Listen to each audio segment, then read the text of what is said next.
তো দেখো বন্ধুরা, এখন রাতে 10টা বাজে। আমরা বিয়ে বাড়ি যাওয়ার জন্য রেডি হয়ে গেছি। তো এখানে আমি বিয়ে বাড়ি এসে একটু ভিডিও করলাম।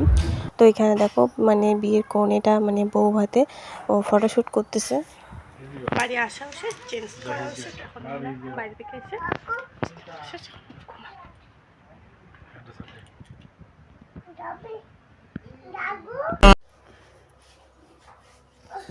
তো তারপর দেখো এটা হচ্ছে সকালবেলা। তারপরে মানে রাত্রিবেলা আর ভিডিও করা হয়নি, সকালবেলা।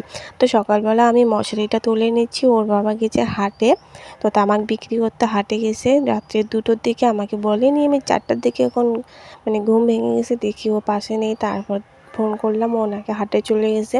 তো চলো দেখো এখানে আমি তারপরে বিছনা টিছনাগুলো করে নিচ্ছি, ভালো করে পরিষ্কার করে নিচ্ছি। আর এদিকে আমার ছেলে দাঁড়িয়ে আছে, দেখো ও বিছনার মধ্যে চড়লো, খাটের মধ্যে চড়ে। আমি যেভাবে গুছিয়ে রাখতেছি, মানে জিনিসগুলো রেখে দিচ্ছি, ও সেরকম করতেছে, আমাকে একটু হেল্প করতেছে। আমার ছেলে এখনই আমাকে হেল্প করে, জানি না বড় হলে কি করবে। তো দেখো এখানে এসে আমাকে আবার জড়াও ধরতেছে। ওর মনোভাবনা জানি না কখন কি করে। তো দেখো এটা আমাকে দিল। তো বালিশগুলো সমস্ত বললাম, বাবা এদিকে এনে দাও। তো ও এদিকে এনে দিচ্ছে আমাকে। তারপর দেখো আমি বালিশ টালিশ সমস্ত কিছু, ওটা তুলতে পারবে না, তবু দেখো কীভাবে তুলতেছে।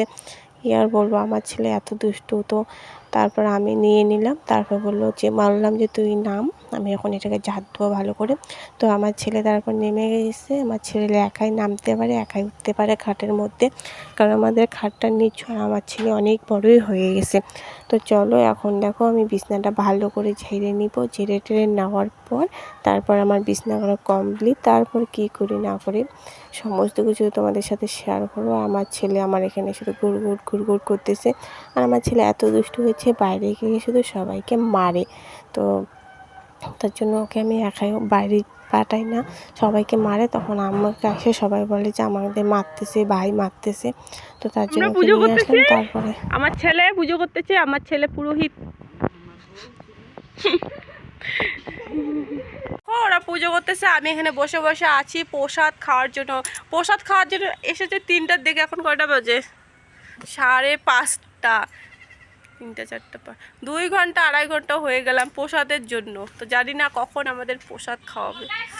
তো চলো দেখো, আমাকে আজকে একটু পরিষ্কার লাগতেছে, একটু ফর্সা হয়েছি। হ্যাঁ, তারপর দেখো এখানে প্রসাদ হয়ে গেছে, এখানে ওদেরকে বসাই দিলাম। এদিকে আমার ছেলে বসেছে, আমিও খাবো, খেয়ে বাড়ি চলে যাব, সন্ধ্যা হয়ে গেছে। তারপর দেখো আমি সকালবেলা কি করেছি, আচার করেছি, আমের আচার। আমগুলো কেটে রোদের মধ্যে দিয়েছি। তো ভাবলাম চলো বানি কীরকম হয়েছে বলবে তোমরা সবাই।